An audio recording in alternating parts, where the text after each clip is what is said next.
नमस्कार दोस्तों। डरावनी कहानियाँ में आप सभी का स्वागत है। अगर आपको मेरी कहानी पसंद आती है तो मेरे चैनल को सब्सक्राइब कर दीजिए और कहानी को पसंद कर लीजिए। आज की जो सच्ची कहानी है वह नवीन जी की कहानी है। आज की कहानी हम नवीन जी के पॉइंट ऑफ व्यू से सुनते हैं। मेरा नाम नवीन है। मैं बचपन में अपने गांव में रहता था। फिर मेरे पापा की नौकरी लग गई और हम लोग पूरे परिवार शहर में शिफ्ट हो गए।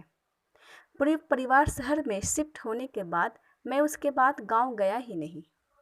मेरे पापा और मेरी मम्मी हमेशा गांव जाती, लेकिन मैं शहर में ही अपने बुआ के साथ रहता।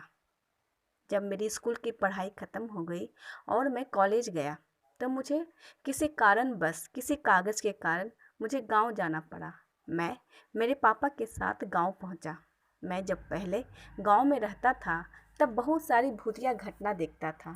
जैसे किसी आदमी के ऊपर अगर प्रेत आत्मा आ जाती तो वह अजीब सी हरकतें करता, बहुत ज़ोरों से हंसता, बहुत रोता या फिर उटपुटांग बातें बोलता। लोग अगर उसकी पिटाई करते तब भी वह वही आदत करता। फिर झाड़ फूँक वाले आते और फिर उसे उसके शरीर से वो सारी चीज़ें निकालते। जब किसी औरत पे प्रेत आत्मा आ जाती तो वह अजीब नज़रों से सबको घूरती। फिर अगर कोई इंसान उसके पास जाता तो उसे बहुत ज़ोरों से थप्पड़ मारती। थप्पड़ इतनी ज़ोरों की होती कि फिर वह इंसान उसके पास जाने की सोचता ही नहीं। फिर वही झाड़ फूँक करने वाले आते और फिर वो उसके शरीर से आत्मा को निकालते। यह सब चीज़ मैं बचपन में देखा करता था, तो मुझे यह सब चीज़ एक खेल लगता था। मैं कहानियाँ तो सुनता था पर मुझे बहुत बड़ा मज़ा आता था। लेकिन मेरे साथ ऐसी घटना होने वाली थी जिसका मुझे अंदाज़ा नहीं था। मैं मेरे गांव गया अपने पापा के साथ।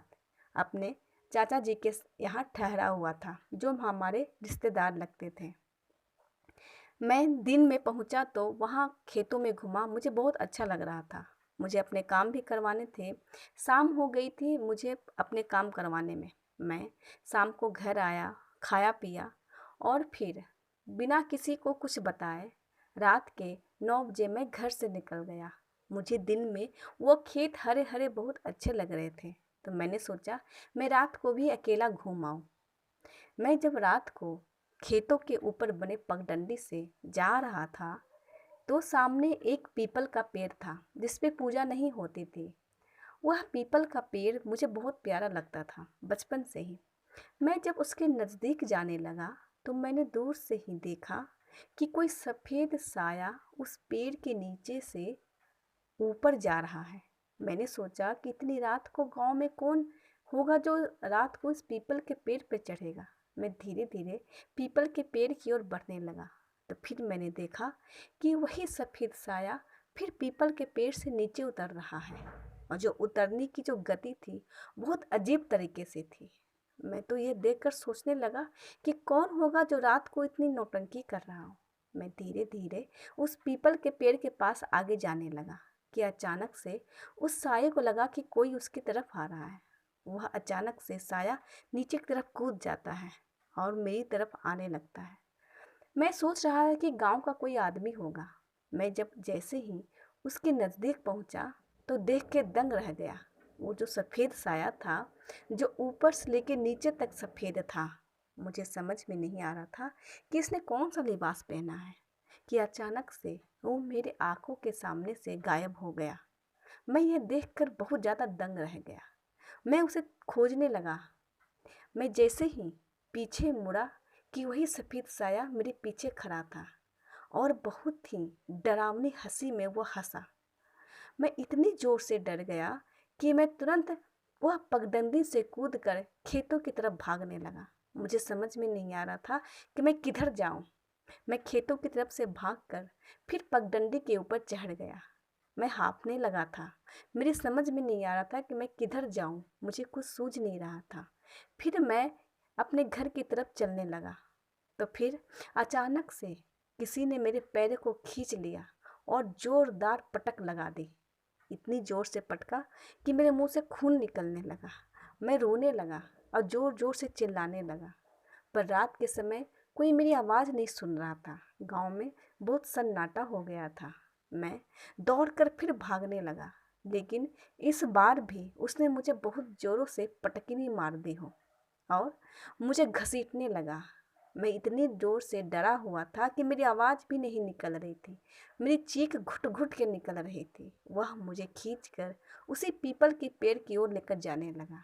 वह मुझे दिखाई नहीं दे रहा था, पर ऐसा लग रहा था कि कोई मुझे घसीटकर उस पीपल के पेड़ की ओर ले जा रहा हो। फिर मैंने सामने की तरफ देखा तो कोई टॉर्च जलाकर दौड़कर मेरी तरफ आ रहा था। फिर किसी ने मेरा नाम पुकारा, नवीन नवीन। तो मुझे यह आवाज़ अपने पापा की लगी। मैं बहुत ज़ोरों से, बहुत ताकत लगा के अपने पापा की तरफ चिल्लाया कि पापा मुझे बचा लो। मेरे पापा कुछ आदमियों के साथ थे।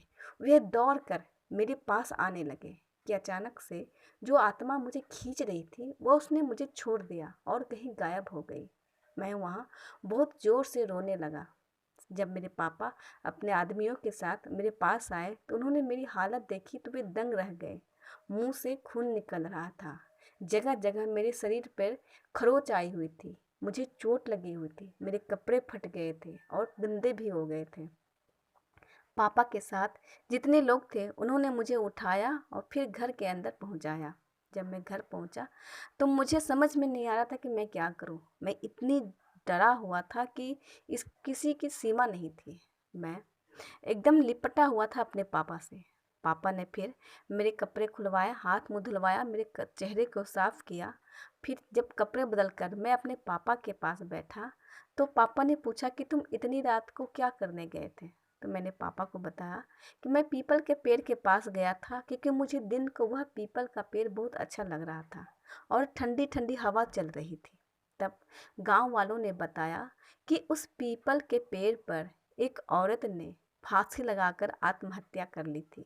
वह औरत विधवा थी और उसी दिन उसने सफ़ेद साड़ी पहनी हुई थी। तब से ही उस औरत की आत्मा उस पीपल के पेड़ पर रहती है। वह आते जाते लोगों को तंग भी करती है, पर रात के समय बहुत कम लोग ही उस रास्ते से गुजरते हैं। जिन्हें मालूम होता है वह 2-3 आदमियों के साथ उस पगडंडी से आते हैं।